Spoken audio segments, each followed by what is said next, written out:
कहते हैं कि अगर हम मिलजुल कर रहें तो हर मुसीबत का सामना हम बड़ी आसानी से कर सकते हैं। आज की कहानी से हमें कुछ ऐसा ही सीखने को मिलता है। एक रात में 84 गांव के लगभग 600 घरों के लोग अचानक गायब हो गए। कहां गए किसी को नहीं पता। जिस गांव को वो छोड़कर गए उस गांव का नाम है कुलधरा, जिसे कि एक श्रापित गांव माना जाता है। कौन कौन से कारण थे उस गांव के श्रापित होने के? क्या ऐसा राज आज भी उस गांव में दफन है? आज मैं उन कारणों पर रोशनी डालने की कोशिश करूंगा। तो पिछले लगभग 200 सालों से कुलधरा वीरान पड़ा है। जो कभी एक सारी सुविधाओं से लैस हंसता खेलता गांव था, वो आज बंजर पड़ा है और आज सिर्फ एक टूरिस्ट प्लेस बनकर रह गया है। हिंदुस्तान में जो सबसे डरावनी भूतिया जगह है, उनमें कुलधरा का नाम दूसरे नंबर पर आता है। वहां के लोकल निवासियों का कहना है कि उस गांव में भूत प्रेत का साया रहता है। रात को उस गांव से कभी किसी बच्चे के रोने की तो कभी औरतों की चूड़ियों की खनकने की आवाज आती है। कई लोग ये बताते हैं कि जब वो वहां अपनी गाड़ी से घूमने गए और उसके बाद जब वो वापस लौटे तो उन्हें अपनी गाड़ियों के शीशों पर बच्चों के पंजों के निशान मिले। राजस्थान सरकार ने उस गांव के चारों तरफ 2 किलोमीटर की दूरी पर एक बाउंड्री बना दी और एक बड़ा सा गेट भी बनवा दिया।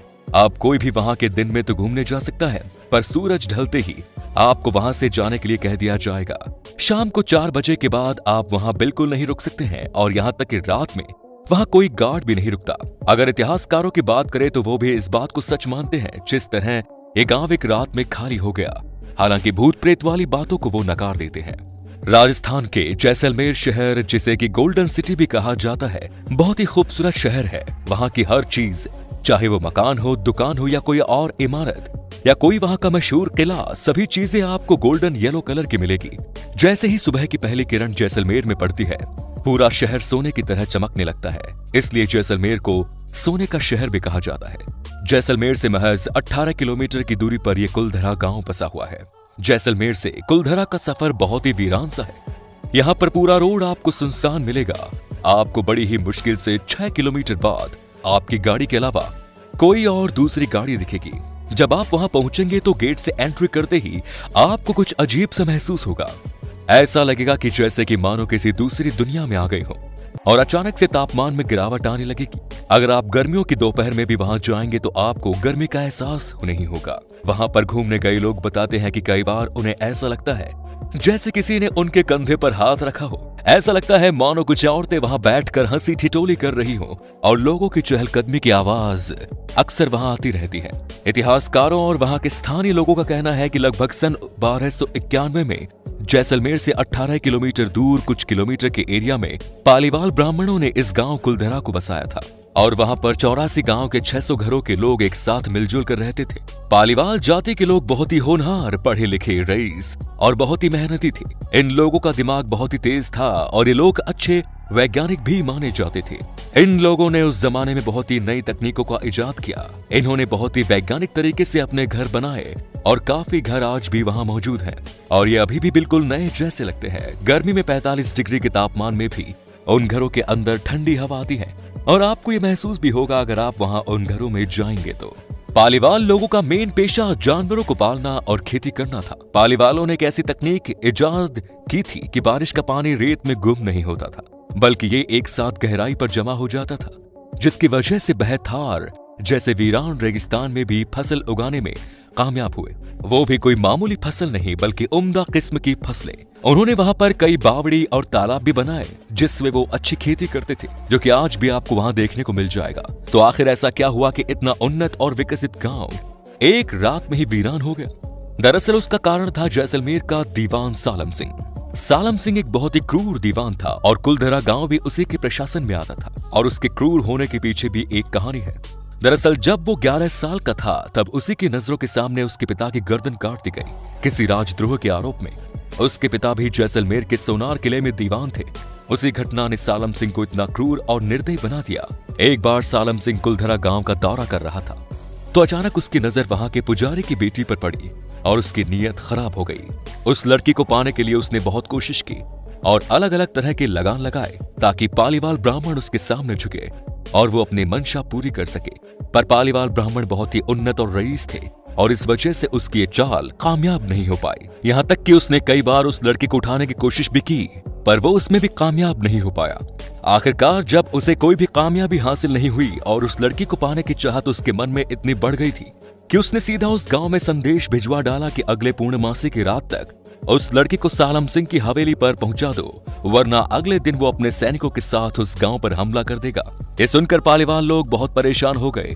उन्हें समझ में नहीं आ रहा था कि अब क्या करें, क्योंकि पूर्णमासी की रात आने में अब कुछ ही दिन का वक्त रह गया था। हर आदमी अपने अपने तरीके से सुझाव दे रहा था, पर इसके लिए उसके पास वक्त नहीं था।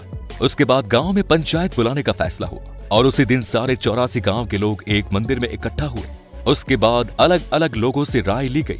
किसी ने कहा कि हम साथ मिलकर इसके खिलाफ लड़ेंगे, पर वो कुछ हजार लोग इतनी बड़ी सेना का सामना नहीं कर सकते थे। किसी ने कहा कि वो परिवार वहां से चला जाए, पर सालम सिंह के जुल्म के किस्से बहुत ही मशहूर थे।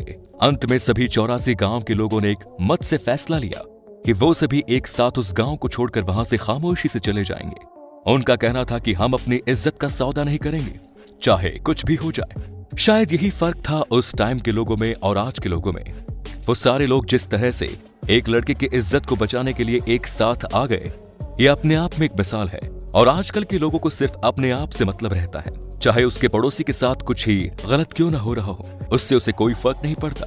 और शायद यही चीज उन लोगों में नहीं थी। खैर, ये तो हुई इंसानियत की बात। अब आते हैं कहानी पर। जब गांव छोड़ने का फैसला हुआ तब उन्हें पता था कि अब इसमें जरा सी भी देरी हुई तो ये बात कहीं ना कहीं से बाहर निकल जाएगी। तब उसी रात उन लोगों ने गांव छोड़ने का फैसला किया और लोगों से कहा गया कि अपने साथ सिर्फ सबसे जरूरी और कीमती सामान लो चलो। उसके बाद लोगों ने जल्दी जल्दी में अपने जरूरी और कीमती सामान को उठाया और बाकी सामान जैसे पड़ा था वैसे ही छोड़कर चल गए। किसी के बर्तन जैसे थे वैसे ही पड़े, किसी ने अगर कपड़े सुखा रखे थे तो वो वैसे ही पड़े रहे, किसी ने चूल्हे में जलती आग को वैसे ही छोड़कर और अपने उस हंसते खेलते गांव को छोड़कर एक कतार में एक साथ उसी रात खामोशी से निकल गए। और जाते जाते उस गांव को एक श्राप दिया कि आज के बाद ये गांव कभी नहीं बस पाएगा और जो यहाँ बसने की कोशिश करेगा उसका कभी अच्छा नहीं होगा। उसके बाद वो रात बीत गई और 2-3 दिन बाद और बीत गए और पूर्णमासी की रात को भी वो लड़की सालम सिंह की हवेली पर नहीं आई। तो अगले दिन जैसा कि उसने कहा था, अपनी सेना के साथ दीवान सालम सिंह गुस्से में कुलधरा गांव की तरफ बढ़ता है और जब वो कुलधरा पहुंचता है तो उसे चारों तरफ सन्नाटा ही नजर आता है। वो पूरे 84 गांव को छान मारता है, पर उसे वहां एक भी शख्स नजर नहीं आता। बाद में उसने अपने सैनिकों से वहां बहुत खुदाई भी करवाई, क्योंकि पालीवाल लोग बहुत ही रईस थे। उस खुदाई में भी बहुत कुछ मिला होगा, इस बारे में कोई जानकारी नहीं है। उसके बाद सैनिकों ने भी वहां बसने की कोशिश की, क्योंकि कुलधरा गांव बहुत ही अच्छा बसा हुआ था और वहां किसी भी चीज की कमी नहीं थी, पर वो वहां कभी भी बस नहीं पाए और उनके साथ कभी अच्छा नहीं हुआ। कहते हैं जो एक रात उस गांव में रुक जाता है वो बच नहीं पाता। कई लोग उस गांव में बसने के लिए गए तो सही, पर कभी वापस नहीं आए। 2013 में पैरानॉर्मल सोसाइटी के लोग भी वहां गए भूत प्रेत और आत्माओं की पड़ताल करने के लिए। उनके पास एक डिवाइस होता है जो कि नेगेटिव एनर्जी की पहचान करता है, तो उन्होंने भी अपने बोर्ड में नेगेटिव एनर्जी होने की बात को माना और कुछ तो कैद हुआ था उनकी डिवाइस में। उस रात को वहां गांव खाली करने के बाद वो लोग कहां गए किसी को नहीं पता। इतिहासकार कहते हैं कि वो लोग अलग अलग जगह जाकर बस गए और कभी वापस नहीं लौटे और तभी से ये गांव एक शापित और भूतिया जगह में बदल गया। अगर आप कभी जैसलमेर जाएं तो कुलधरा जरूर घूमने जाएं, आपको खुद ये सब चीजें महसूस होंगी। आज की कहानी में बस इतना ही। पसंद आई तो लाइक कीजिए, शेयर कीजिए, कमेंट्स कीजिए और इसे ज्यादा से ज्यादा शेयर कीजिए।